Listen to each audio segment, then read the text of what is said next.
Have you ever felt the world is moving faster than you can catch it? That no matter how hard you run, success and money always seems one step ahead? What if I told you you've been chasing the wrong thing all along? That the true power isn't in pursuing money, but in making it pursue you? Picture this: the relentless grind, the sleepless nights, the stress that eats away at your confidence. Now imagine a life where wealth flows toward you effortlessly, doors opening when you step into a room, opportunities seeking you out like a magnet. This is not a dream. This is strategy. This is the hidden code to financial freedom that most people will never discover. Welcome to Don't Chase Money, Let It Chase You by author name, a journey that will change how you think, how you act, and how you command the life you deserve. Time is slipping, and every second you wait is a chance missed. Are you ready to step into a new reality? Now, let's begin the audiobook. If you are ready, let me open the very first page of this journey. Chapter 1. The Silent Battle Inside. What if the hardest battles of your life were never visible to anyone else? What if the quietest person in the room was fighting the loudest war inside their mind? There is a kind of struggle that doesn't leave bruises, no scars, no obvious signs that something is wrong. It happens in silence. It happens in your thoughts, when you want to speak but don't, when you want to step forward but freeze, when you replay conversations long after everyone else has moved on. This is the silent battle inside. And if you're listening to this audiobook, chances are you know it well. Shyness isn't just about being quiet. It's not just about avoiding crowds or disliking attention. It's about the constant self-monitoring, the endless overthinking, the pressure to say the right thing, and the fear of saying the wrong one. You walk into a room and your mind scans for danger. Who's watching? Who might judge? Who might notice your hands shaking, your voice tightening, your heart beating too fast? To everyone else, you look calm, normal, maybe even confident. But inside, it feels like standing on a stage without a script.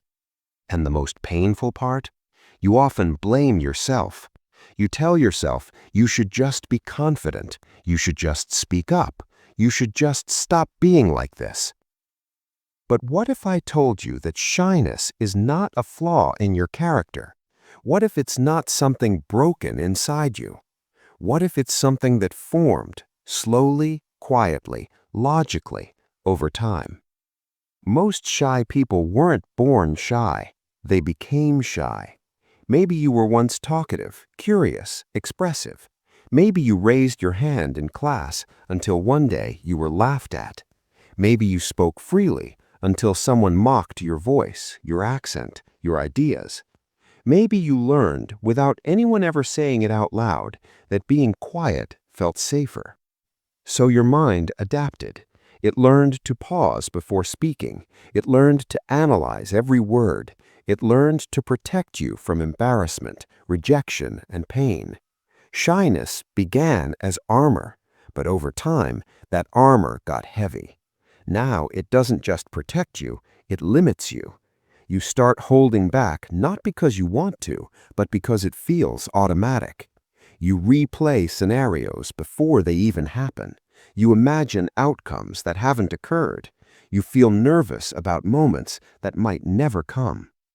And slowly, very slowly, confidence feels like something meant for other people, the loud ones, the bold ones, the ones who seem fearless. But here's a truth that rarely gets spoken. Confidence is not the absence of fear. Confidence is not being loud. Confidence is not having perfect words or flawless social skills. Confidence is feeling safe inside yourself. And shy people? They already feel deeply. They already observe carefully. They already think before they act. That means you don't need to become someone else. You need to stop fighting who you are and start understanding how your mind works. This audiobook exists for one reason: to help you win the silent battle inside. Not by forcing you to change your personality, not by turning you into an extrovert, not by asking you to fake confidence you don't feel, but by teaching you small, practical, powerful hacks that work with your nature, not against it. Because confidence isn't built in dramatic moments. It's built quietly, privately, one internal shift at a time. And it starts with awareness. Right now, as you listen, notice your thoughts. Notice how often you question yourself. Notice how often you imagine judgment before it happens. Notice how often you underestimate the value of your presence. Shy people often believe they take up too much space, when in reality, they barely allow themselves any. You don't interrupt. You don't dominate conversations. You wait for the perfect moment to speak, and it passes. Then later you think, I should have said something. That sentence becomes familiar, heavy, regretful. But here's something important. Your silence does not mean your thoughts are unimportant. Your hesitation does not mean you are weak. Your sensitivity does not mean you are incapable. It means your mind is tuned to caution, and caution, when understood and guided properly, can become calm confidence. In this chapter, I want you to do something radical. I want you to stop judging your shyness. Stop calling it stupid. Stop calling it embarrassing. Stop treating it like an enemy. Instead, observe it. When do you feel most shy? Is it with authority figures, strangers, groups, people you admire? Your shyness has patterns, triggers, rules it follows, and anything with rules can be reworked. Confidence hacks are not magic tricks. They're mental adjustments, small changes that slowly rewrite how safe you feel being seen and heard. But before we build confidence, we must understand the battlefield. The battlefield is not the room, not the people, not the situation. The battlefield is your inner dialogue, the voice that asks, what if I mess up? The voice that says, don't draw attention. The voice that whispers, stay quiet, stay safe. That voice isn't evil. It's trying to protect you. But protection becomes a prison when it goes unchecked. And here's the good news, maybe the best news you'll hear today. You don't have to silence that voice. You just have to stop obeying it automatically. Confidence grows the moment you realize you can feel nervous and still act. You can feel shy and still speak. You can feel fear and still move forward. This audiobook will not rush you. It will not shame you. It will not push you into uncomfortable situations without preparation. Instead, it will guide you, step by step, out of the mental cage you didn't even realize you were living in. But first, you must accept this truth. The battle you're fighting is invisible, but it is real, and you are not alone in it. Millions of people live entire lives with unspoken thoughts, unshared ideas, and hidden potential simply because they never learned how to feel safe being themselves. That changes here. This is not the story of becoming fearless. This is the story of becoming free. And in the next chapter, we're going to expose one of the biggest lies ever told about confidence, a lie that has kept shy people stuck for years without realizing it. Because once that lie falls apart, everything else begins to shift. Chapter 2. Shyness versus Confidence. The truth no one tells you. What if everything you believe about confidence is wrong? What if the people you think are confident are just better at hiding the same fears you feel? There's a lie that has quietly shaped your self-image for years, a lie so common, so accepted, that almost no one questions it. The lie is this: confidence is something you either have or you don't. From a young age, we're taught to see confidence as a personality trait. Some people are naturally confident, others are just shy. Labels get assigned early, and once they stick, they feel permanent. You start telling yourself stories. I'm just not confident. That's not who I am. I've always been shy. And slowly, without realizing it, you stop trying. Not because you're lazy, not because you don't care, but because why fight something that feels built into your DNA? But here's the truth no one tells you, and once you hear it, you won't be able to unhear it. Confidence is not a personality trait, it's a learned response. Think about that for a moment. If confidence were something you're born with, then no confident person would ever feel nervous, no confident speaker would ever feel doubt, no confident leader would ever fear rejection. But that's not reality. Some of the most confident-seeming people you admire, the ones who speak smoothly, take up space, and command attention, they feel fear too. The difference? They don't interpret fear the same way you do. Shy people often think fear means stop. Confident people see fear as normal. That's it. That's the secret most books complicate. Confidence isn't about eliminating fear. It's about changing your relationship with it. Let's rewind for a second. When you feel anxious before speaking, what do you think it means? You might think, something is wrong. I'm not ready. I shouldn't do this. Your body reacts. Tight chest, dry mouth, racing heart, and your mind jumps to conclusions. You assume these sensations are proof that you lack confidence. But biologically, those sensations mean only one thing. Your nervous system is activated. That's it. The same physical response happens when you're excited. The same response happens before a big opportunity. The same response happens before moments that matter. Your body doesn't know the difference between danger and importance. It just reacts. Confident people feel that reaction and continue anyway. Shy people feel that reaction and retreat, not because they're weaker, but because they've learned to interpret the signal differently. And that interpretation, it can be changed. This is where most advice fails shy people. You're told to be more confident, to fake it till you make it, to just believe in yourself. But those phrases are empty when you don't know how confidence actually forms. So let's break it down clearly. Confidence is built through evidence, not affirmations. Every time you act despite discomfort and survive, your brain updates its belief system. It says, oh, that wasn't as dangerous as we thought. But if you avoid the situation, your brain learns the opposite. It says, good thing we avoided that. It must have been dangerous. Avoidance feels safe in the short term, but teaches fear in the long term. This is why confidence doesn't grow through thinking alone.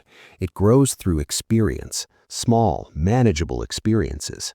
Yet shy people often compare themselves to the wrong standard. You look at someone confident and think, I need to be like them. But you don't see their past. You don't see the awkward conversations they survived, the embarrassing moments they recovered from, the times they spoke up and nothing terrible happened. They didn't wake up confident. They earned it, often without realizing how. Here's another truth that might surprise you. Confidence is context-specific. You might be confident with close friends, but shy at work, confident online, but quiet in person, confident one-on-one, but anxious in groups. If confidence were a fixed trait, this wouldn't happen. But it happens all the time, because confidence depends on familiarity, perceived safety, and past experience, which means you already have confidence, just not everywhere yet. That's huge. It means you're not starting from zero, you're expanding something that already exists. And this is where shy people have an unfair advantage, because you observe more, you reflect more, you think deeply about interactions. Once you stop using that awareness against yourself and start using it strategically, you can build confidence faster than someone who never reflects at all. But first, we need to dismantle another myth, the myth that confidence means being loud.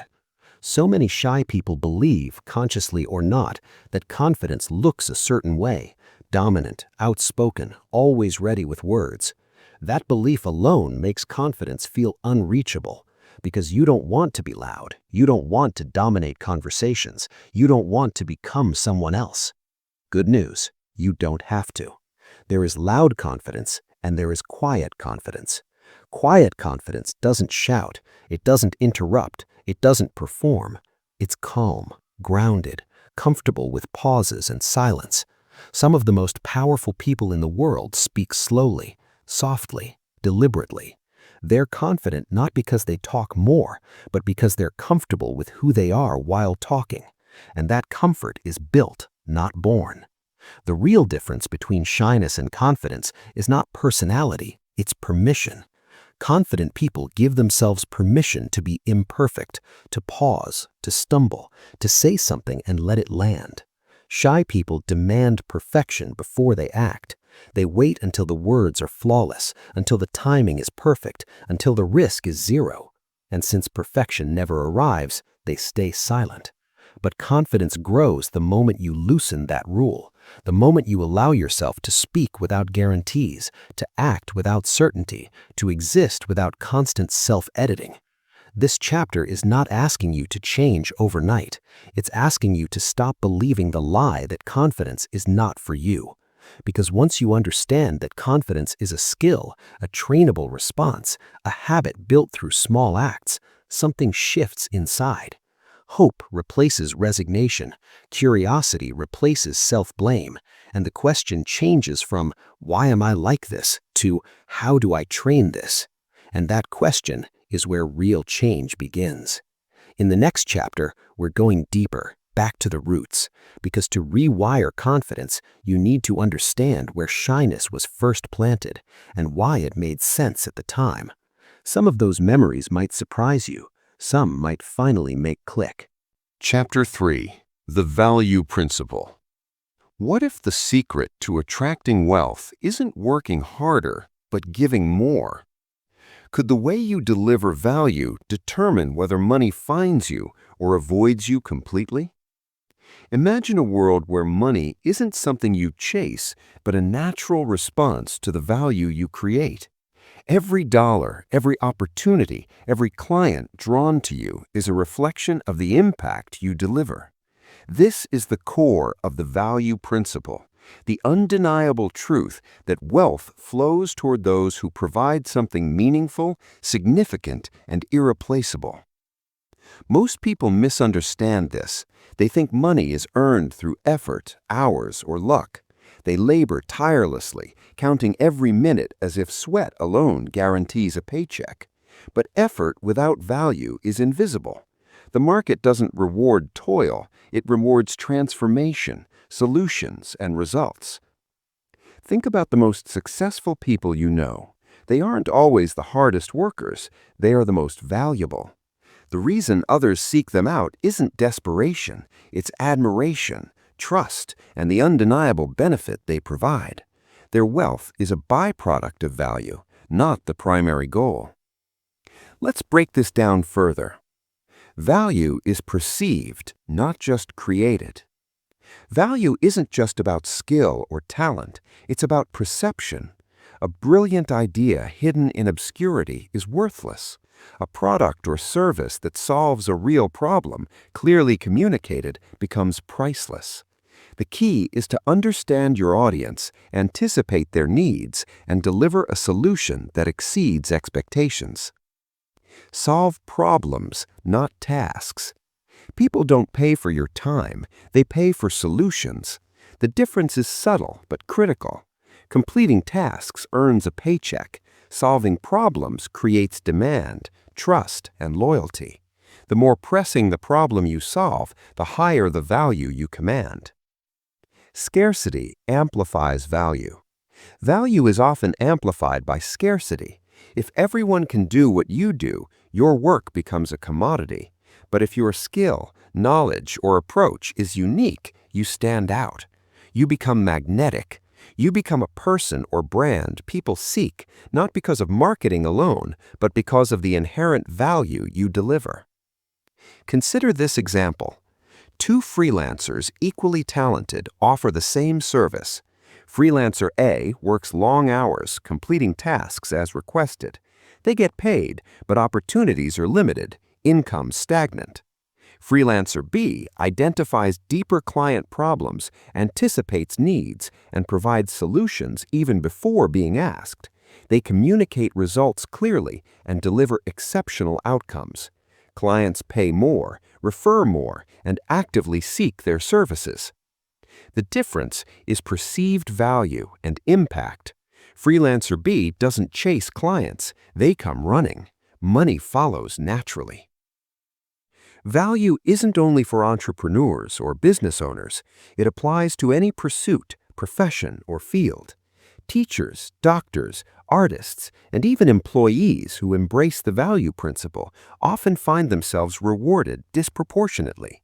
Those who focus solely on effort, titles, or appearances usually remain overlooked. Here's how to implement the value principle in your life.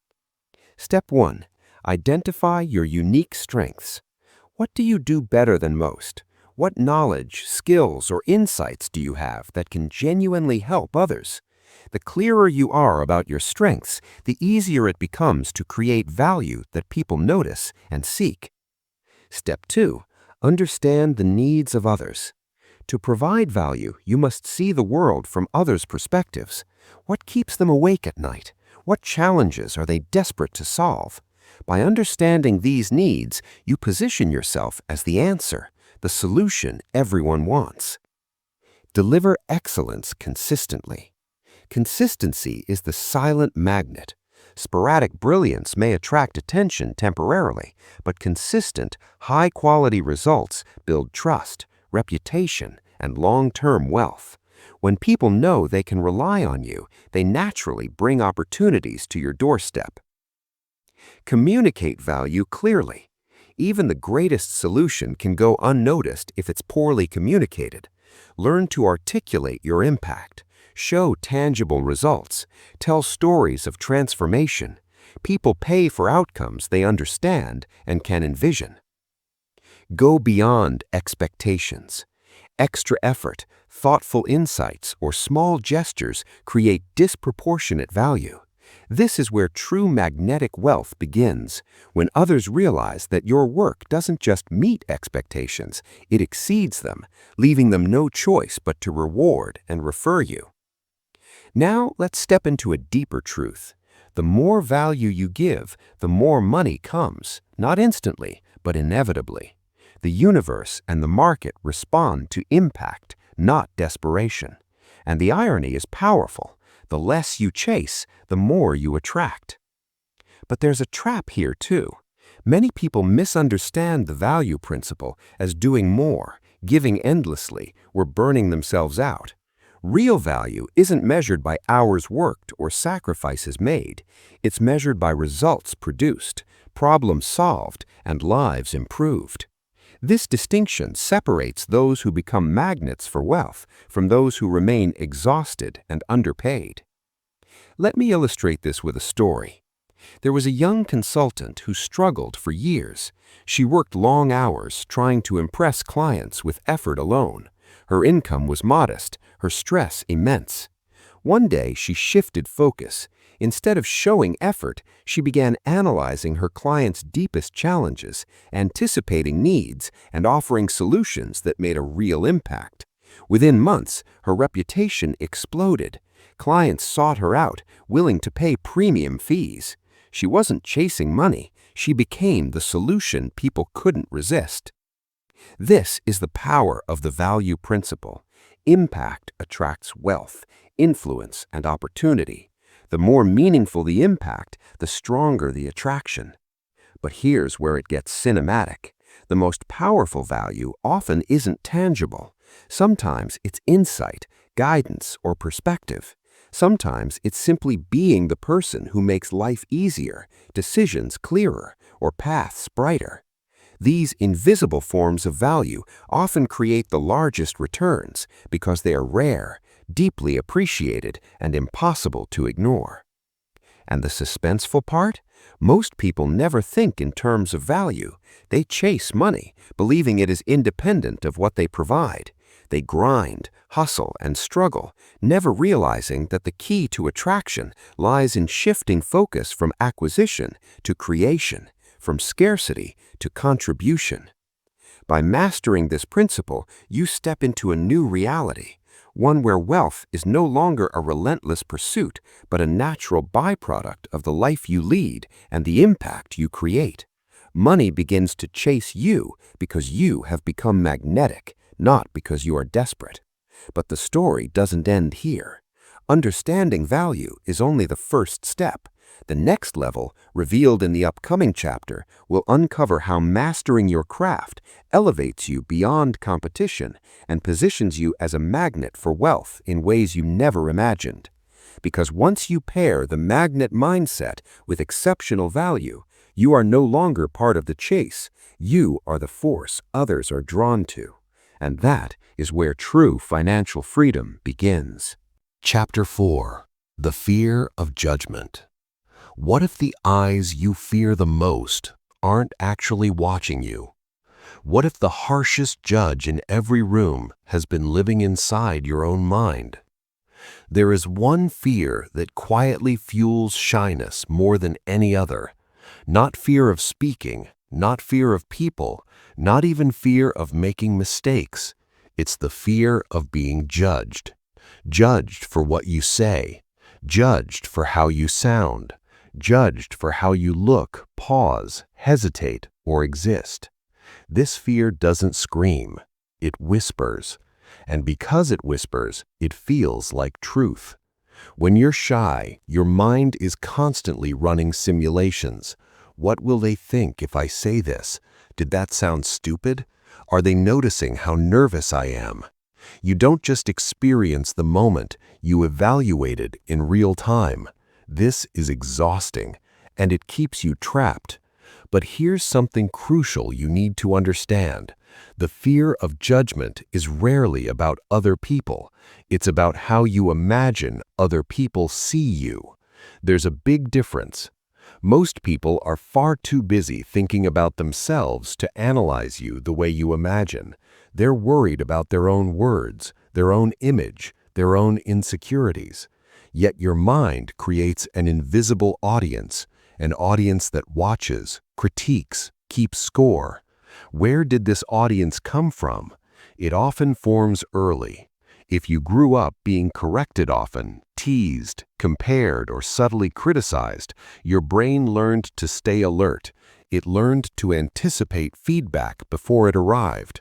So now, even in neutral situations, your mind asks, how am I being perceived right now? This constant self-awareness is called the spotlight effect, the tendency to believe others notice you far more than they actually do. Shy people live under a spotlight that doesn't exist, and the brighter that imagined spotlight feels, the smaller you act. You avoid speaking unless you're certain. You rehearse sentences in your head. You filter yourself until nothing feels safe enough to say. And then, ironically, silence becomes the thing you judge yourself for. Here's the painful loop. You fear judgment, you hold back, you feel invisible or regretful, you judge yourself, and the fear grows stronger. But let's break this illusion apart. Ask yourself honestly, how often do you remember tiny mistakes other people make? Do you replay their awkward pauses days later? Do you obsess over their wording the way you obsess over yours? Probably not, because judgment, when it happens, is brief. People notice something, then move on. Your mind, however, replays it on repeat. That's not because you're weak, it's because your brain is trying to protect your social standing. Humans are wired to belong. Thousands of years ago, being rejected by the group meant danger. So your nervous system still treats judgment as a threat. But here's the twist. You cannot avoid judgment by staying silent. Silence doesn't protect you from judgment. It just changes the kind. People may judge you as quiet, as distant, as uninterested. And more importantly, you judge yourself. Confidence isn't about eliminating judgment. It's about surviving it. And the fastest way to weaken the fear of judgment is not to fight it, but to expose it. Let's expose one of its biggest lies. The lie is this: if I get judged, it will be unbearable. But think back. You've been judged before. You've been embarrassed. You've said things you wish you hadn't, and you survived.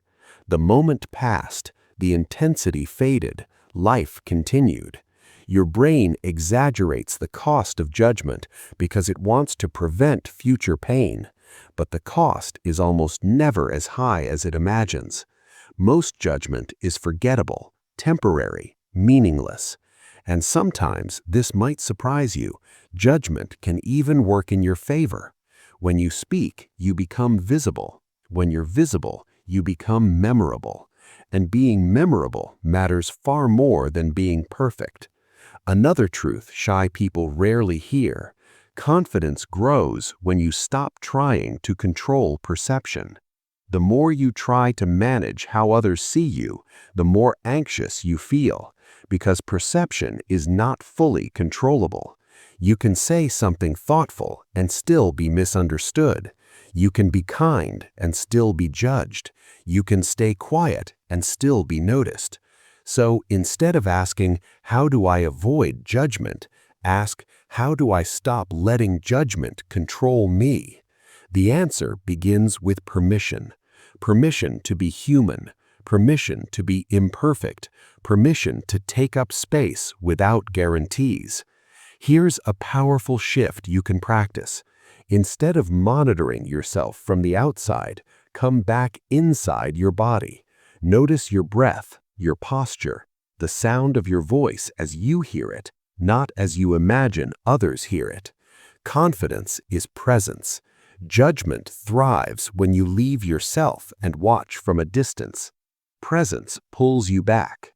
Another simple but life-changing idea: most people aren't judging you, they're reacting to their own internal state. If someone looks bored, it might not be you. If someone interrupts, it might not be disrespect.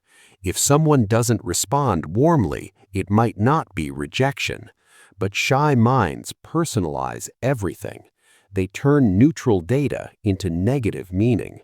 Learning confidence means learning to pause before interpretation, to say, "I don't actually know what this means, and that's okay." This alone reduces anxiety dramatically. Now let's talk about something shy people fear deeply: awkwardness.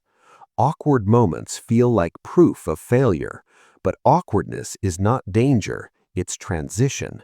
It's what happens when humans adjust to each other. Confident people don't avoid awkwardness, they allow it. They don't rush to fix silence. They don't panic when a moment feels off. They trust that it will pass, and it always does. Shy people, on the other hand, treat awkwardness as an emergency. They tense, they retreat, they remember it vividly. But the more you let awkward moments exist without running from them, the less power they have. Here's the truth hiding in plain sight: judgment loses power the moment you stop fearing it more than regret. Regret is heavier. Regret says, "I didn't try, I didn't speak, I stayed hidden." Judgment says, "That moment was uncomfortable." One fades, the other lingers, and deep down you already know which one hurts more. This chapter isn't asking you to suddenly stop caring what people think. That would be unrealistic. It's asking you to stop letting imagined judgment decide your behavior, to speak once even if your voice shakes, to hold eye contact for 1 second longer, to say what you mean, simply, imperfectly, honestly. Every time you do, your brain learns something new. I can handle this. And that lesson changes everything. In the next chapter, we're going to get practical. We'll start rewiring the shy mind, interrupting negative thought loops and replacing them with mental hacks that build confidence quietly, naturally, and without forcing you to become someone you're not. Because confidence doesn't arrive all at once. It's built one internal shift at a time. Chapter 5. The Psychology of Wealth. Why do some people seem to multiply their wealth effortlessly while others struggle endlessly, no matter how hard they work? Could it be that the difference isn't in talent or luck, but in how they think about money itself? Wealth begins in the mind. Before you see the numbers in your bank account, before opportunities appear, before money even arrives, there is a thought, a mindset, a belief system that governs how you interact with it. The psychology of wealth is the invisible force that determines whether you attract money or repel it. Most people operate under outdated, limiting beliefs about money. They see it as scarce, hard to earn, or even morally complicated. They worry about losing it, hoard it obsessively, or chase it desperately. This scarcity mindset creates tension, stress, and blind spots. It keeps them stuck in a cycle of struggle. Contrast this with those who embody the psychology of wealth. They see money as abundant, neutral, and a tool to amplify value. They think strategically, act confidently, and respond to opportunities rather than reacting in panic. The mindset difference alone can account for a lifetime of financial success or failure. Let's break down the key mental patterns of the wealthy. Abundance over scarcity. Rich thinkers operate from a mindset of abundance. They believe there's enough opportunity, resources, and wealth for everyone. Scarcity thinking, "there's not enough for me," leads to fear, hesitation, and missed opportunities. When you shift to abundance, doors open you never noticed before. Value first, reward second. Wealthy minds focus on giving value before seeking reward. They understand that when you create impact, money follows naturally. They don't chase currency, they chase solutions, service, and mastery. Money is attracted as a natural consequence. Risk as opportunity. Most people fear risk. They avoid uncertainty and play it safe, hoping security will protect them. Wealthy individuals see risk differently. They calculate, strategize, and embrace it as a path to growth. They understand that without stepping beyond comfort, true financial expansion is impossible. Delayed gratification. Impulse spending and instant rewards are traps for the average person. The wealthy think long-term. They invest time, energy, and money wisely, knowing that patience compounds results. The ability to delay gratification, choosing long-term gains over short-term satisfaction, is a hallmark of financial intelligence. Mental flexibility. Markets, economies, and opportunities constantly change. The rich adapt. They stay curious, learn continuously, and pivot when necessary. Mental rigidity leads to stagnation. Adaptability attracts innovation and wealth. Let's illustrate this with a story. Two friends start the same small business. Friend A is cautious, fearing every financial decision. They avoid investment, play it safe, and constantly worry about losing money. The business grows slowly, if at all. Friend B studies the market, understands risk, and invests strategically in marketing and innovation. They experiment, learn from mistakes, and scale. Within a few years, they attract clients and profits far beyond Friend A's cautious approach. The difference? Mindset. Friend B thought like wealth itself. They saw opportunities, embraced calculated risk, and acted decisively. Now, let's connect this mindset to the magnet principle we discussed earlier. The wealthy aren't just skilled, they are mentally magnetic. They radiate confidence, clarity, and abundance, which draws opportunities toward them. People want to work with them. Deals find them. Money seeks them out. So how can you cultivate this psychology of wealth in your own life? Here's a roadmap. Step 1. Examine your beliefs. Take stock of every thought you have about money. Write them down. Are they rooted in fear, Scarcity or guilt? Challenge them.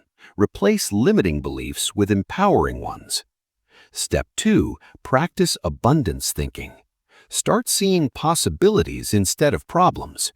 Train your mind to notice opportunities where others see obstacles. This simple shift rewires your perception and opens doors you never imagined. Step 3. Prioritize value creation. Before you focus on earning, focus on impact. How can you serve better, solve bigger problems? When value becomes the primary driver, money becomes secondary, but abundant. Step 4. Embrace calculated risk.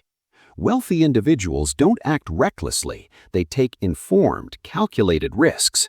Educate yourself, gather information, and act decisively when opportunities align with your vision. Step 5. Think long-term. Stop trading time for immediate rewards. Invest in yourself, your skills, and your projects. Allow time for your work to compound. Wealth built patiently lasts longer and grows faster. Step 6. Train mental resilience. Setbacks are inevitable. The wealthy don't see failure as defeat, they see it as data. Learning to detach emotionally from temporary setbacks keeps your focus on long-term results. Here's a practical exercise. Visualize your ideal financial reality, not just the numbers, but the life, freedom, and impact you desire. Feel it deeply. Now imagine yourself already living it. This rewires your subconscious, aligning your thoughts and actions with abundance. Let's consider one more example. An employee constantly worries about promotions and raises, working long hours with stress as their constant companion. Their focus is on earning more money rather than creating value. Compare this to a colleague who focuses on mastering skills, solving critical problems, and building strong professional relationships. This person isn't obsessed with chasing money. It follows them naturally, as colleagues, management, and opportunities recognize and reward their expertise. The lesson is clear. Wealth is as much mental as it is financial. Without the proper psychology, effort can be wasted. With it, small actions are amplified, opportunities multiply, and money is drawn to you effortlessly. The suspensive reality? Most people never address their financial mindset. They keep running, chasing, and stressing, oblivious that the real power lies within their thinking. The next chapter will reveal how to recognize and seize hidden opportunities, turning mindset into actionable wealth-building strategies. Because once you align your thinking with abundance, value, and calculated risk, the universe and money itself begins to respond. The chase ends, attraction begins, and the path to lasting wealth becomes clear. Chapter 6. Confidence without being the loudest voice. What if confidence had nothing to do with being the loudest voice in the room? What if the calmest presence carried the most power? When most people imagine confidence, they picture volume, strong voices, big gestures, quick responses. And if you're shy, that image alone can make confidence feel unreachable, like it belongs to a different species of human. But here's the truth that quietly changes everything. Loud is not confident. Calm is. Some of the most confident people in the world speak less, not more. They don't rush to fill silence. They don't fight for attention. They don't perform confidence. They embody it. Quiet confidence is real, and it's especially available to shy people. Because confidence isn't about how much you say, it's about how grounded you feel while saying it. Think about moments when you felt most at ease, maybe one-on-one, maybe talking about something you care about, maybe listening more than speaking. Notice how your body felt then. Relaxed shoulders, steady breathing, no urgency to impress. That's confidence, and it doesn't require volume. Shy people often try to act confident by copying extroverted behavior. They force energy, they push words too fast, they smile when they don't feel it. This backfires because confidence collapses when it's forced. Quiet confidence starts with permission. Permission to be slow, permission to pause, permission to speak only when you mean it. Silence is not weakness. Silence is space, and space commands attention. When you stop rushing to prove yourself, people lean in. They listen more carefully. They take your words seriously. They sense stability. This is why quiet confidence feels magnetic. It's not demanding validation. Let's talk about presence. Presence is the foundation of confidence without noise. Presence means you're here, not in your head, not analyzing your tone, not predicting reactions, not rehearsing your next line while someone else is speaking. When you're present, your body relaxes naturally, and the body leads the mind. Here's a powerful but simple shift. Slow down by 10%. Speak slightly slower. Move slightly slower. Respond after a brief pause. That pause isn't awkward, it's grounding. Confident people pause because they trust themselves. Rushing is often a sign of anxiety. Slowing down signals calm to others and to your nervous system. Now let's address something shy people fear deeply: silence. Silence can feel like exposure, like everyone is watching. But most silence isn't uncomfortable, it's just unused. Confident people let silence breathe. They don't apologize for it. They don't rush to fill it. They allow moments to settle. And something surprising happens when you do this. The tension dissolves. People step in. The conversation balances itself. Silence stops feeling like a threat and starts feeling like control. Another key element of quiet confidence is intentional speech. Shy people often speak tentatively. They soften statements with apologies. They trail off. They undermine their own words. I'm not sure, but this might be wrong, but sorry, just one thing. These habits come from fear of judgment, but they dilute confidence. You don't need to sound certain. You need to sound clear. Try this instead. Say what you mean, simply. No over-explaining, no pre-defense. Clarity is confident. And if you're wrong, you adjust. Confidence doesn't mean never being wrong. It means not collapsing when you are. Now let's talk about body language quietly. Not exaggerated gestures, not power poses. Subtle cues. Your posture, your stillness, your eye contact. Confidence lives in stillness. When you fidget less, you feel more stable. When you ground your feet, your breath slows. When you lift your gaze, even briefly, your mind follows. You don't need to stare, just don't hide. 1 second of eye contact at a time. That's enough. Quiet confidence is built through consistency, not intensity. Small signals repeated. Another misconception shy people have is that confidence requires constant engagement. It doesn't. You don't need to talk all the time. You don't need to react to everything. Selective engagement feels powerful. Speak when you have something to say. Listen fully when you don't. This balance builds trust. People sense when someone is comfortable not performing. That comfort is contagious. Now here's something important, something freeing. You are allowed to take up space without entertaining anyone. You don't owe energy. You don't owe humor. You don't owe instant responses. Your presence alone is enough. When you stop trying to earn your place, confidence settles naturally. Quiet confidence also grows when you stop comparing your inside to other people's outside. You don't know how confident they feel. You only see behavior. Many loud people are anxious beneath the surface. Many calm people are deeply self-assured. Confidence is internal alignment, not external display. Let's talk about tone. A steady tone carries more weight than volume. Instead of raising your voice, ground it. Breathe before you speak.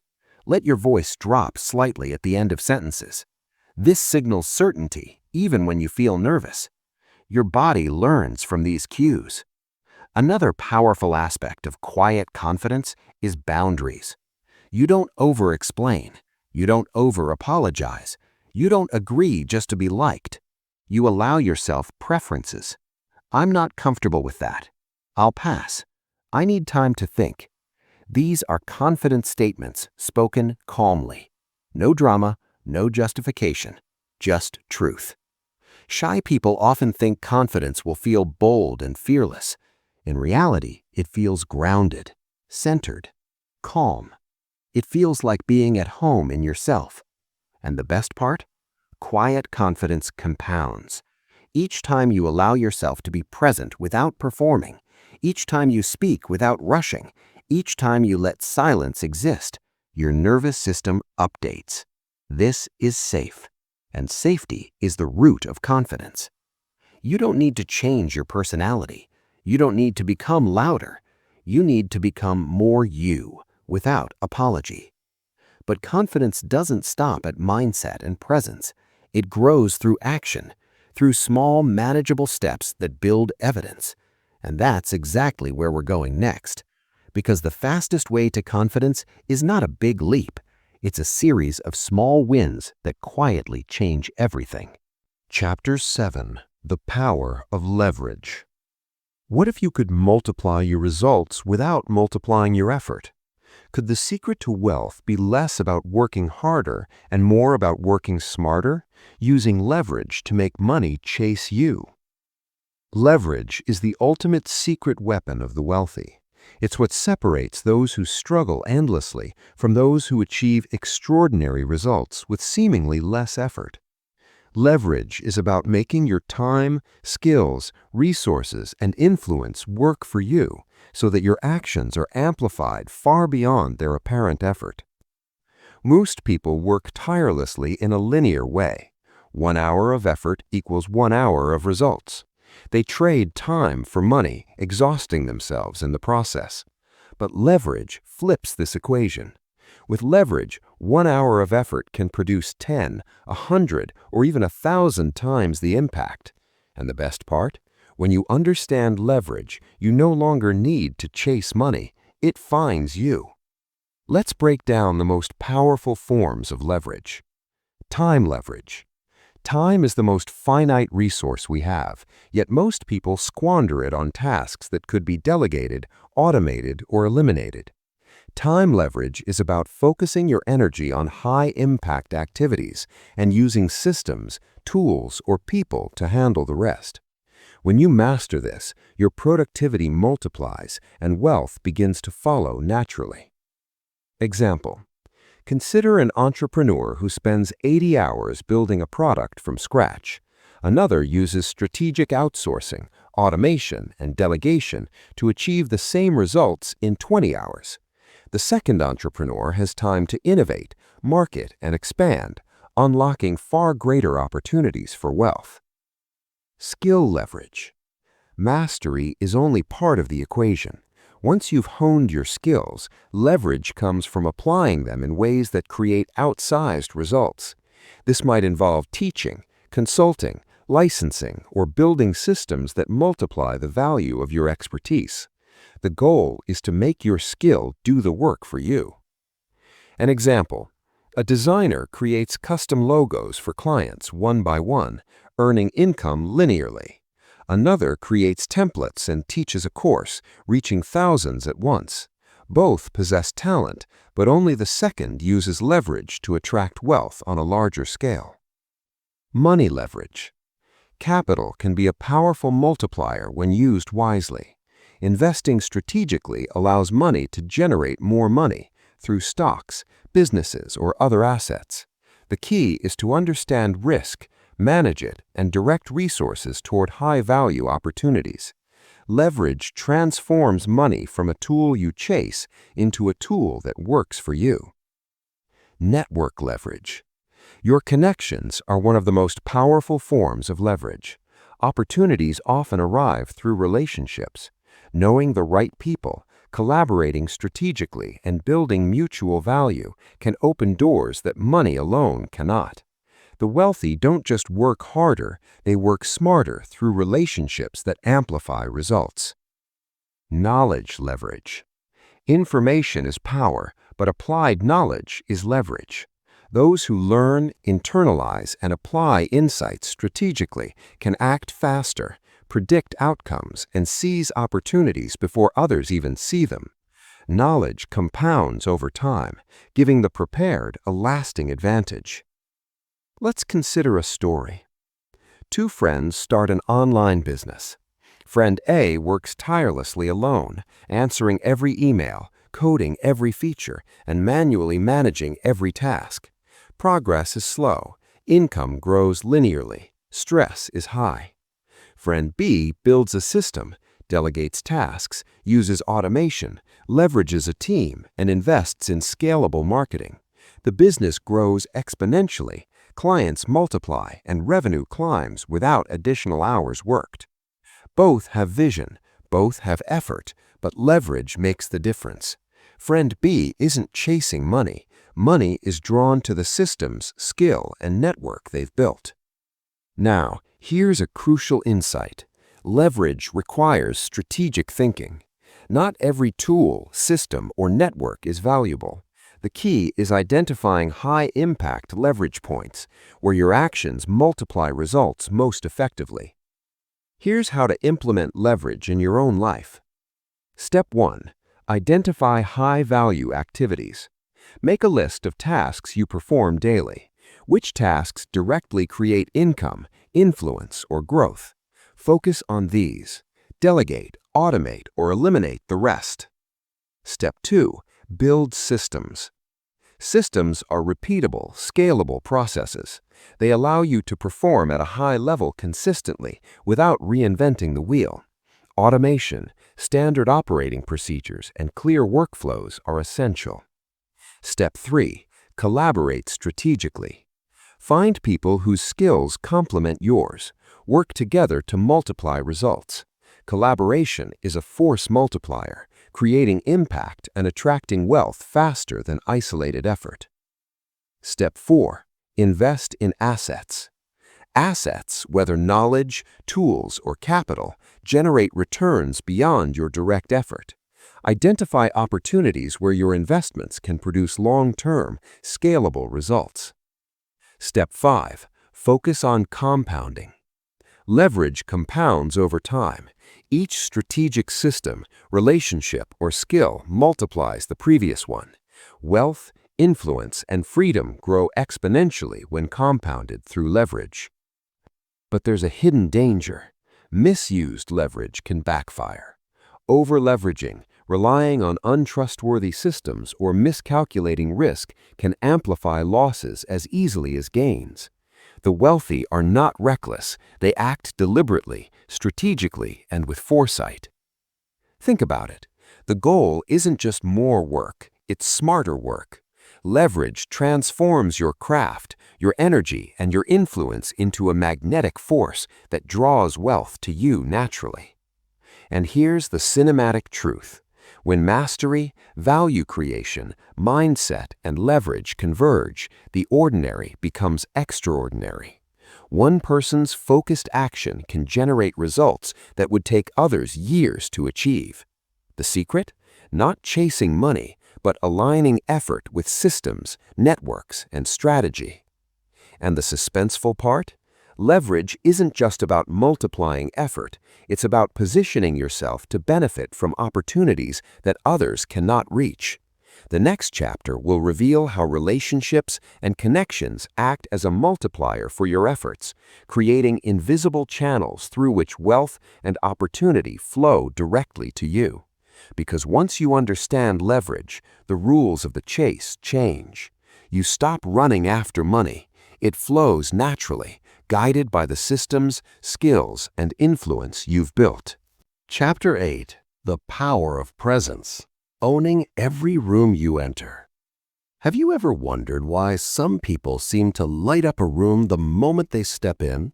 Why does their presence make hearts race and minds focus, while others fade into the background, unnoticed? Every person carries an invisible aura, Some radiate confidence effortlessly, while others feel trapped in shadows.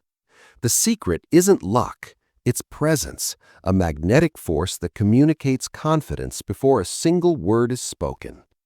Presence isn't about being loud, flashy, or dominating. It's about owning your space, commanding attention without demanding it, and letting your inner calm ripple outward in waves that draw people toward you. Presence starts with self-awareness. The shy person often carries the weight of self-doubt, letting thoughts like, "they won't listen to me," or "I don't belong here," shrink their posture and flatten their energy. But what if you could flip the switch? What if your body, your voice, your very aura spoke first, loudly and confidently, before your mind doubts? The first step is body language mastery. Stand tall, shoulders back, chest slightly forward. Imagine a string pulling your head gently toward the ceiling, aligning spine and mind. Small changes in posture trigger a cascade of inner confidence. Research even shows that adopting power poses for just 2 minutes can spike testosterone, lower cortisol, and prime your brain to feel unstoppable. Next is eye contact. The shy tend to dart their gaze, avoiding the subtle, unspoken dialogue that eyes carry.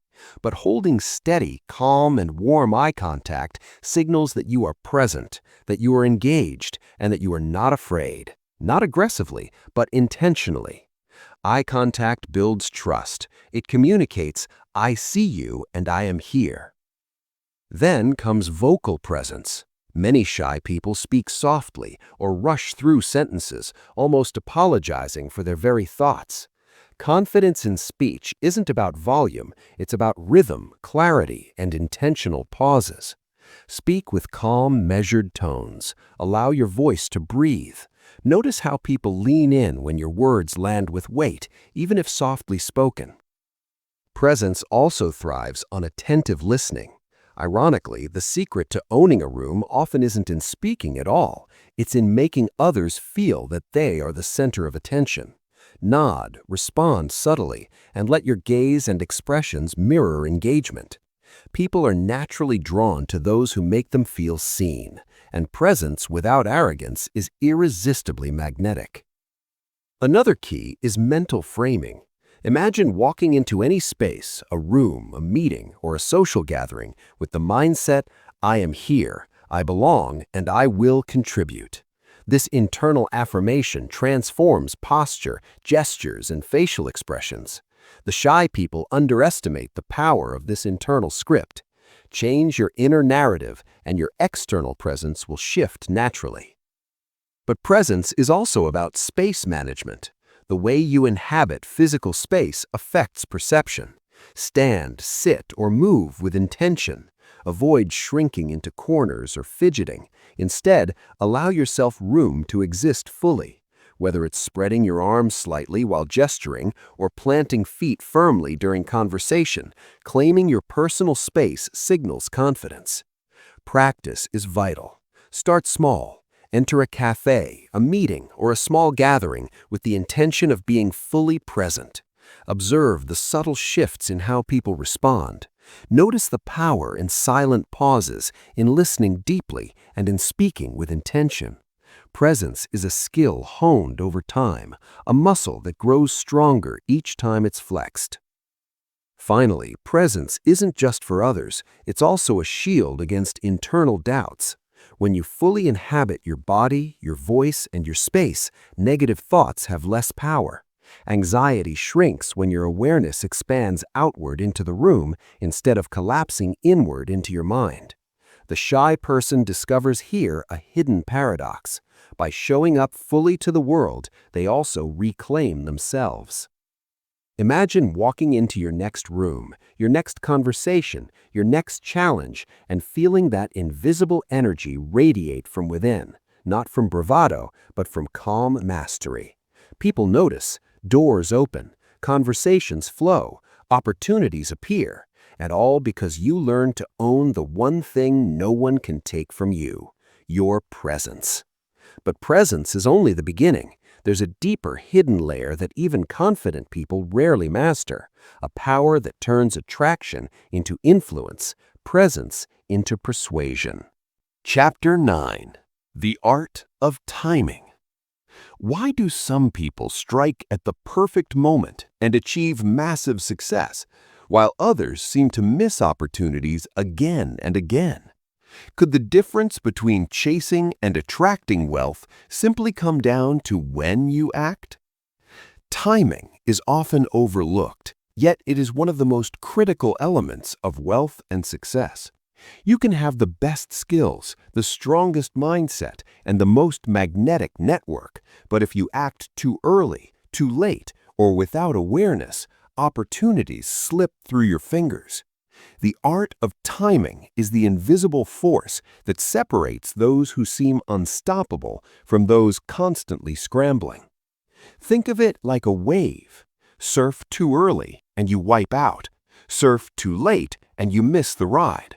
But the surfer who catches the wave at just the right moment glides effortlessly toward the shore. Wealth works the same way. There is a perfect rhythm to opportunity, and mastering it transforms effort into effortless attraction. Let's break down the principles of perfect timing. Read the market and environment. Opportunities don't exist in isolation. They are influenced by trends, demand, technology, and societal shifts. Being aware of the environment allows you to act when conditions are most favorable. Acting blindly often leads to wasted effort or missed potential. An example, entrepreneurs who ignored the early boom of e-commerce or social media missed massive opportunities.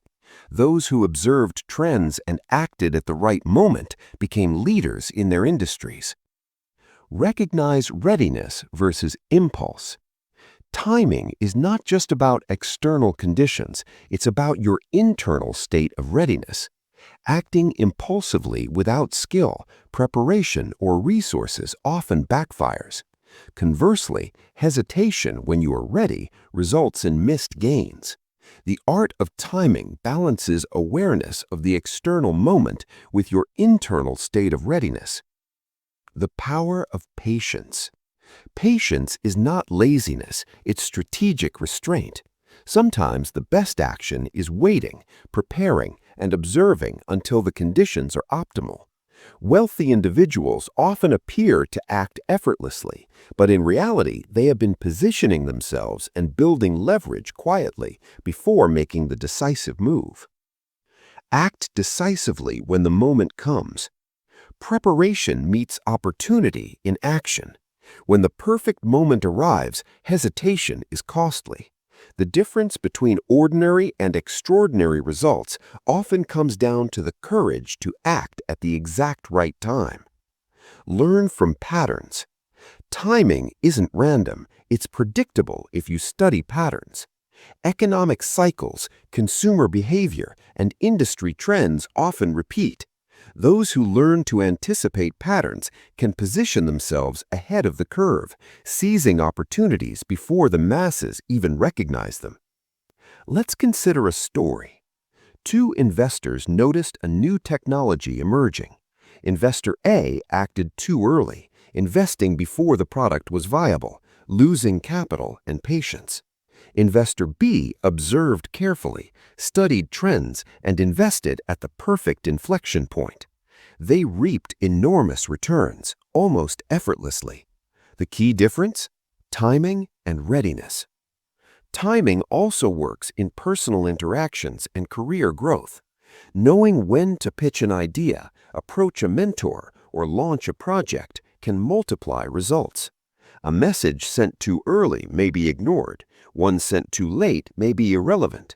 Wealth flows to those who understand both opportunity and rhythm. Here's how to cultivate the art of timing in your own life. Step 1. Observe and listen. Pay attention to trends, patterns, and behaviors. In every field, there are signals indicating when conditions are favorable. Observant people spot these subtle cues before they become obvious. Step 2. Align preparation with opportunity. Build your skills, network, and resources consistently. Being ready allows you to act decisively the moment an opportunity presents itself. Step 3. Embrace strategic patience. Waiting is not passive, it's active positioning. Gather insights, refine your approach, and monitor conditions while keeping your energy focused on readiness. Step 4.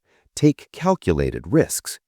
Even with perfect timing, hesitation can cost you. Act decisively but strategically, weighing potential gains against risks. Wealth is rarely accidental. It is the reward for bold, informed action. Step 5. Review and adjust. After each opportunity, reflect. Did you act too early, too late, or just right? Learning from timing improves your instinct for future opportunities. Timing is deeply intertwined with the principles we've already discussed: mastery, leverage, value, relationships, and mindset. Each element enhances your ability to act at the perfect moment. A well-leveraged skill executed too late yields minimal results. A magnetic relationship approached too soon may fizzle. But when all elements align at the right moment, the outcome can be exponential. Here's a cinematic insight. Consider a chess grandmaster.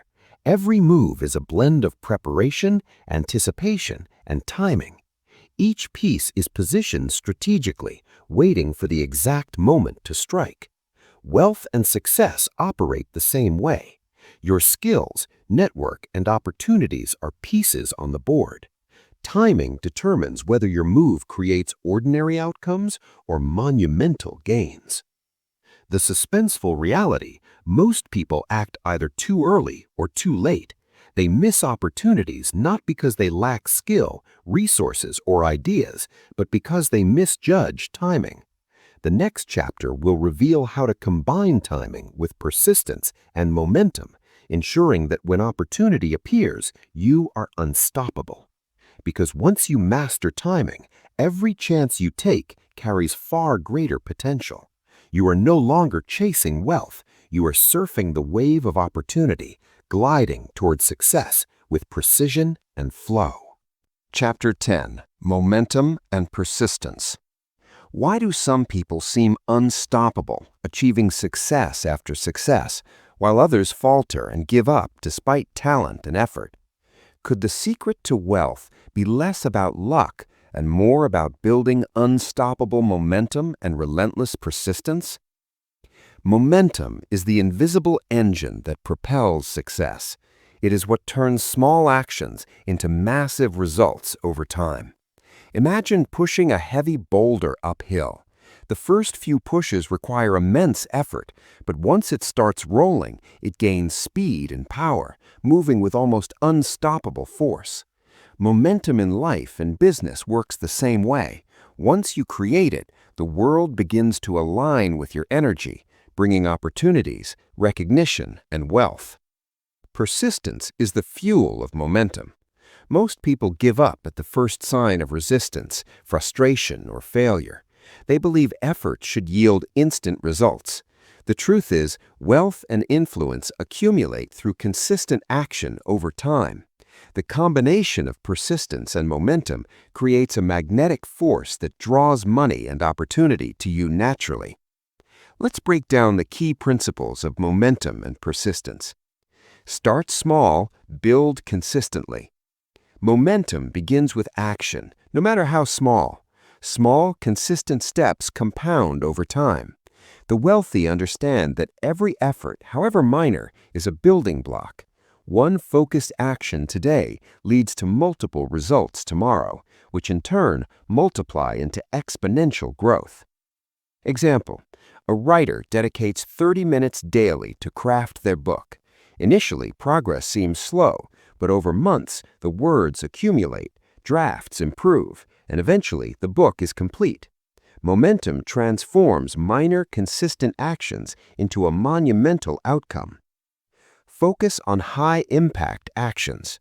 Persistence alone is not enough. Effort must be directed toward high-value activities that create measurable results. Chasing every minor task drains energy, while focusing on critical actions accelerates momentum. Leverage early wins. Every achievement, no matter how small, creates confidence, credibility, and energy. Celebrate them strategically. Early wins amplify motivation, encouraging further action and accelerating momentum. Embrace setbacks as data. Obstacles are inevitable. The difference between those who fail and those who succeed lies in perspective. Setbacks are not proof of inadequacy, they are feedback.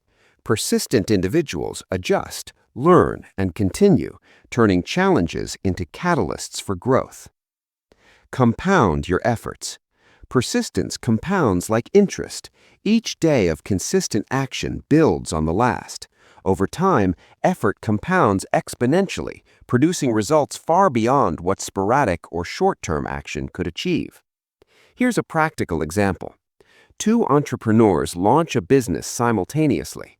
Entrepreneur A works sporadically, losing focus when results are slow. Growth is minimal. Entrepreneur B takes daily focused action, improving systems, learning, and expanding reach. Even when challenges arise, they persist. Within a few years, the business grows exponentially, attracting clients, revenue, and partnerships effortlessly. The difference, momentum and persistence. Entrepreneur B isn't chasing money. They are creating an unstoppable force that naturally draws wealth and opportunity. Momentum also works psychologically.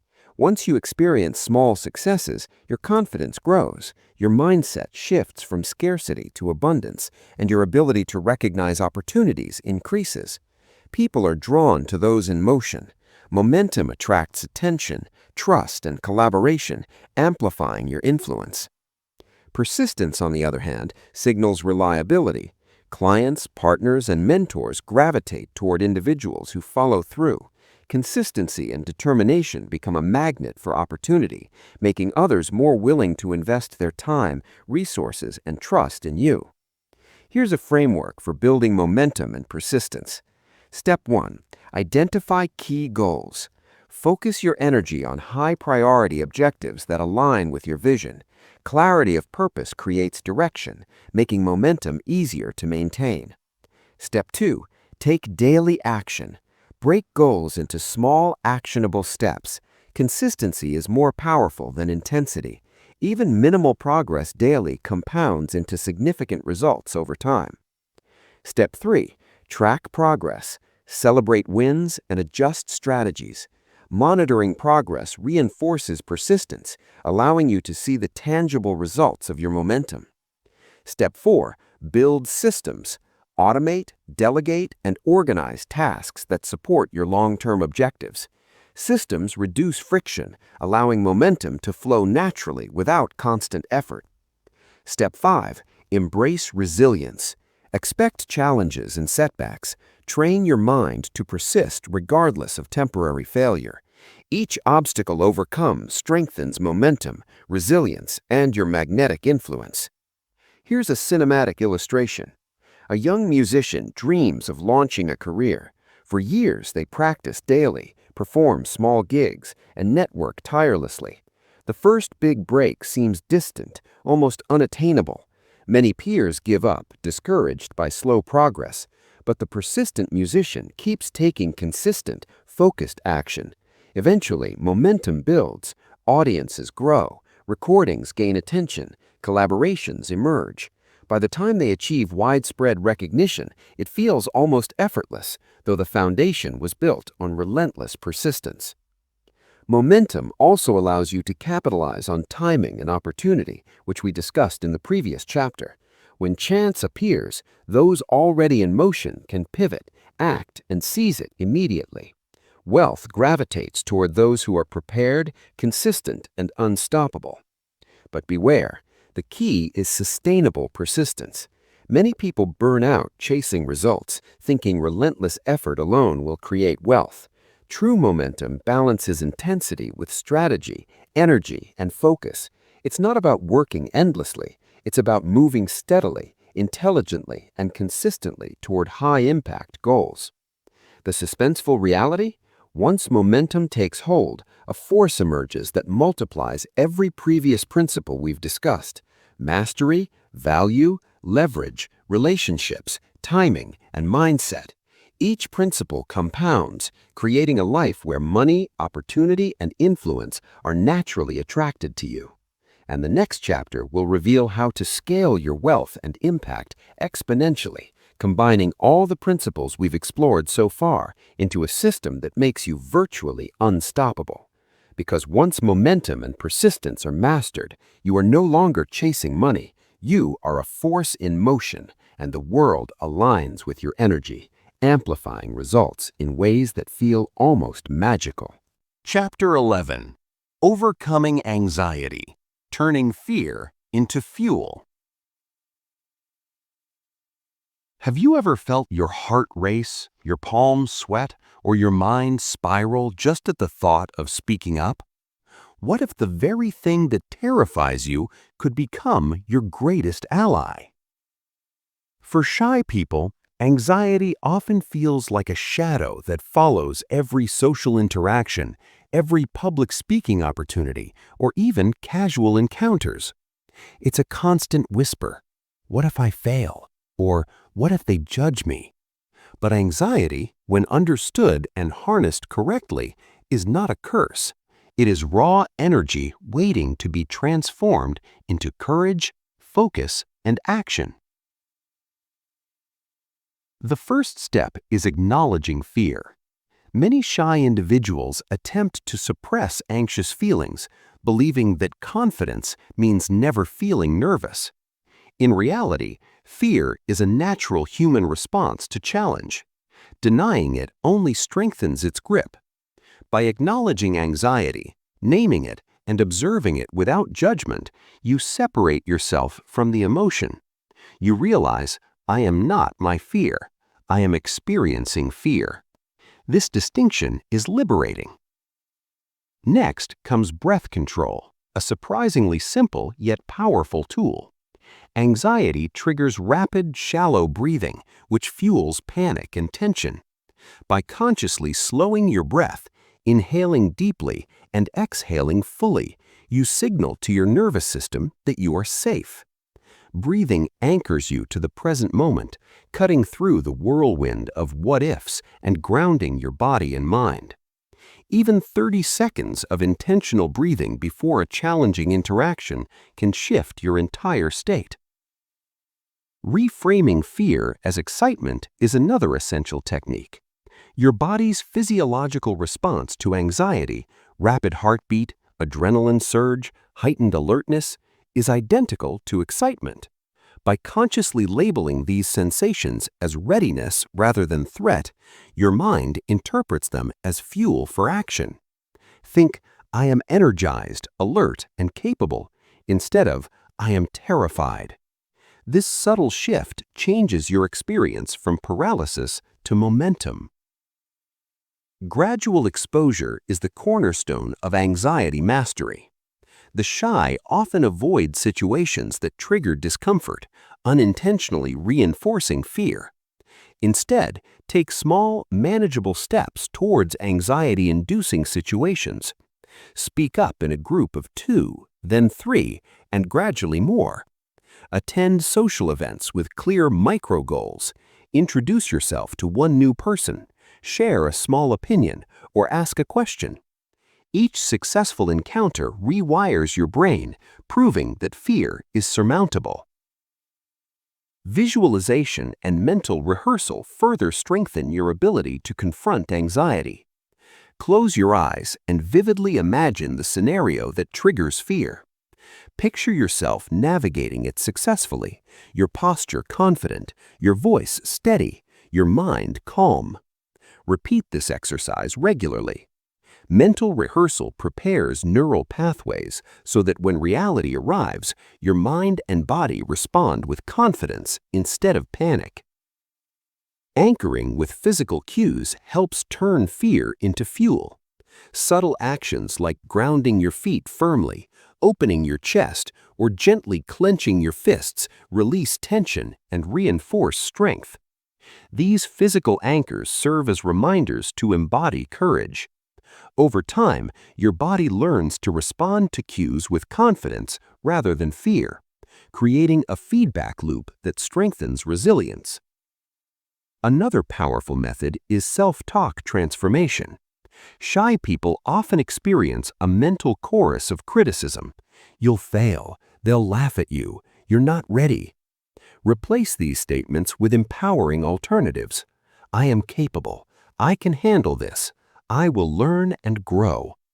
Repeated affirmation rewires thought patterns, gradually replacing anxiety with a sense of control. Words are not just communication, they are architecture for the mind. Mindfulness practice enhances anxiety management by anchoring you in the present.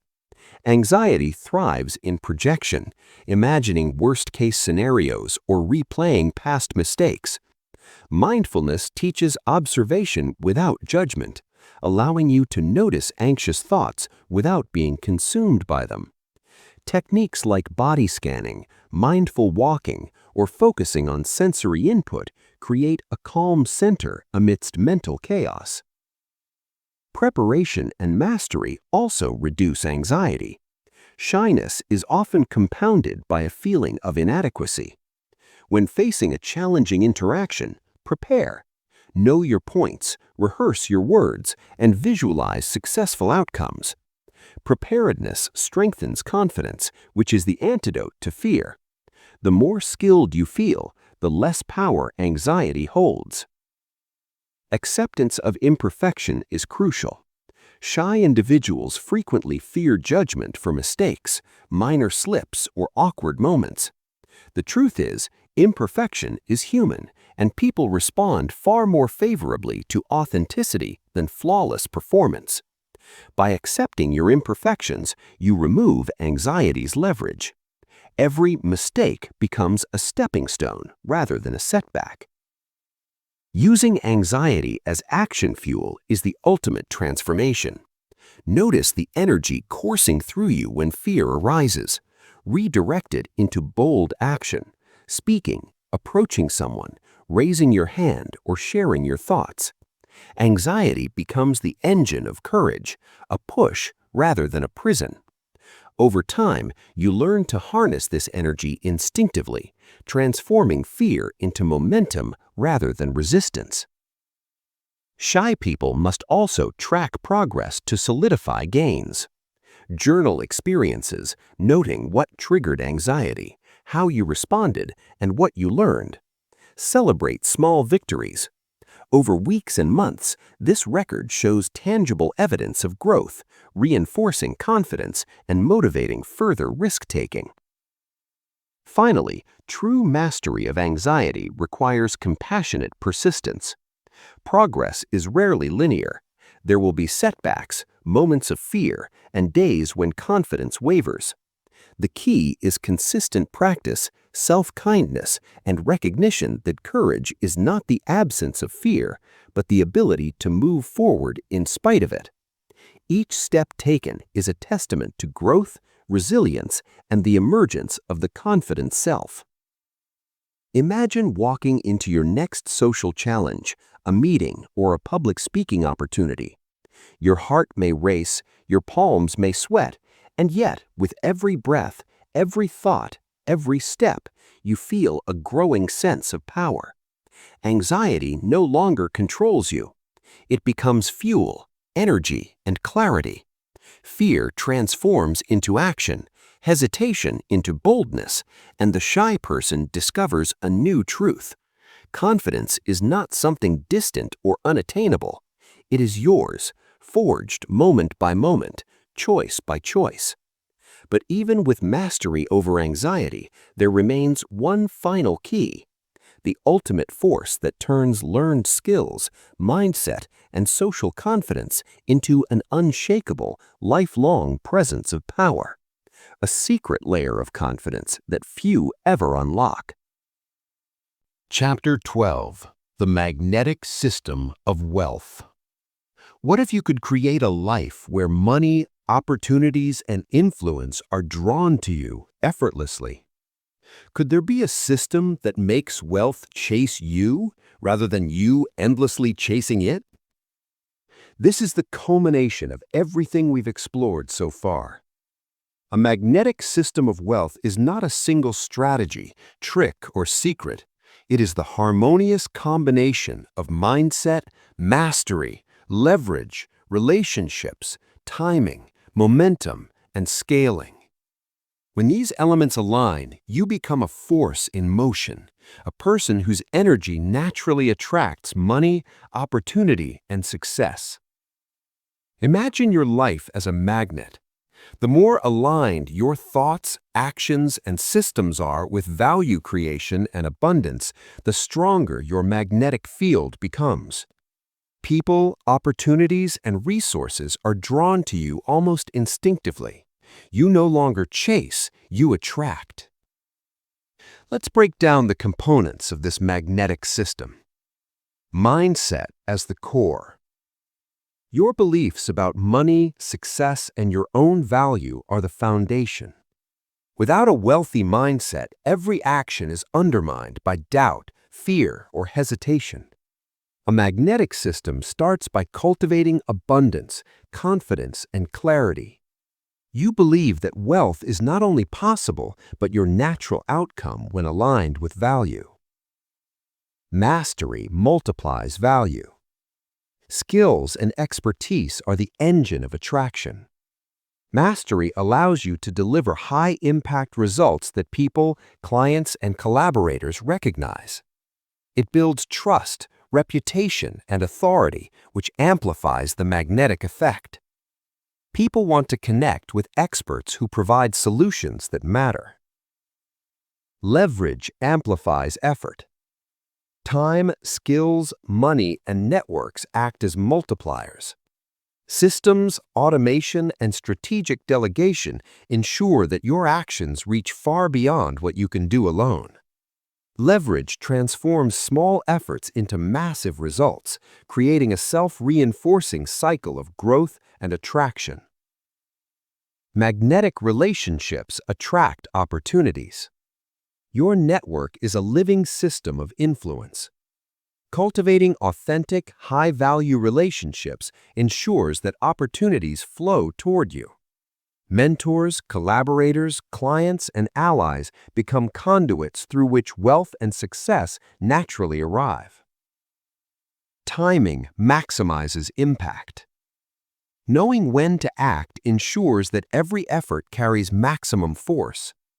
Timing combined with readiness ensures that opportunities are seized at their peak potential. Acting too early or too late diminishes impact. Mastering timing amplifies it. Momentum and persistence sustain growth. Once your systems, relationships, and efforts are in motion, persistence keeps them rolling. Momentum ensures that progress compounds over time, making your magnetic effect stronger.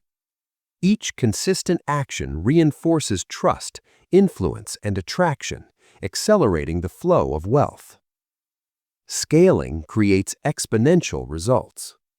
Finally, scaling turns your magnetic system into an unstoppable engine. Systems, leverage, and influence are multiplied, creating impact far beyond personal effort. Wealth, opportunities, and influence grow almost autonomously, and the cycle of attraction continues to expand. Here's a cinematic illustration. Imagine a talented entrepreneur who has mastered their craft. They have a magnetic mindset, a growing network, and momentum from years of consistent action. They leverage time, skills, and relationships to create scalable systems. Suddenly, opportunities begin to appear effortlessly. Investors reach out, clients seek them, collaborators pitch ideas, and income flows without frantic chasing. What once seemed impossible now feels natural. This is the magnetic system in action. But here's the key. It is not about luck or shortcuts. Each component must be built intentionally, aligned harmoniously, and nurtured consistently. Missing even one element weakens the system. The wealthy understand that attraction is the result of structure, discipline, and alignment, not chance. Let's provide a step-by-step roadmap to implement your magnetic system. Step 1. Cultivate a wealthy mindset. Examine your beliefs about money, success, and value. Replace scarcity, doubt, or fear with clarity, confidence, and abundance. Your thoughts are the foundation of attraction. Step 2. Achieve mastery in your field. Invest in your skills, knowledge, and craft. Expertise creates credibility, trust, and magnetic authority. Step 3. Build leverage. Delegate tasks, automate processes, and strategically invest resources. Make your time and energy produce results far beyond direct effort. Step 4. Create magnetic relationships. Focus on giving value, listening actively, and fostering trust. Build a network that acts as a channel for opportunities and wealth. Step 5. Master timing. Observe trends, opportunities, and rhythms. Act decisively when the moment aligns with preparation and readiness. Step 6. Maintain momentum and persistence. Take consistent, high-impact action. Celebrate small wins, learn from setbacks, and allow progress to compound naturally. Step 7. Scale strategically. Replicate systems, amplify influence, and multiply impact. Extend your reach to create exponential results that no longer rely solely on personal effort. The beauty of the magnetic system is that once aligned, wealth chases you. You stop reacting to circumstances and begin to attract them. Opportunities appear naturally, collaborations emerge effortlessly, and income flows without constant stress or chasing. Here's a story to illustrate the final principle. A young entrepreneur begins with determination but limited resources. They focus on mastering a skill, building relationships, and taking consistent action. Slowly, momentum builds. They leverage time, delegate tasks, and create scalable systems. Opportunities appear without chasing. Investors, clients, and partners reach out. With perfect timing and persistent growth, their wealth and impact multiply exponentially. By the time they fully realize the magnetic system, success is not a pursuit, it is a natural consequence of alignment. The suspenseful truth? Most people never align all these elements. They chase money, work harder, or react to circumstances instead of creating a magnetic system. But those who do? They step into a life where money, opportunity, and influence flow toward them effortlessly. As we close this journey, remember, don't chase money, let it chase you. Build your mindset, master your craft, leverage resources, cultivate relationships, act with timing, maintain momentum, and scale your efforts. This is the magnetic system of wealth. And here's the final cinematic truth. Once this system is in place, you stop running after life. Life begins to meet you. Opportunities find you. Money flows to you. Influence surrounds you. Your impact expands, and freedom, abundance, and fulfillment become your natural state. This is not a dream. It is a blueprint. It is within your reach. It is the life you were meant to live. Take a moment. Imagine your life when every principle aligns. Your skills mastered, your systems in motion, your relationships strong, your timing impeccable, and momentum carrying you forward. Picture wealth and opportunity flowing toward you effortlessly, like a river meeting the sea. Feel the freedom, the confidence, the empowerment. This is not fantasy. It is a blueprint. It is the path you can create, step by step. The magnetic system of wealth is your key. Begin building it today and watch as life itself begins to chase you.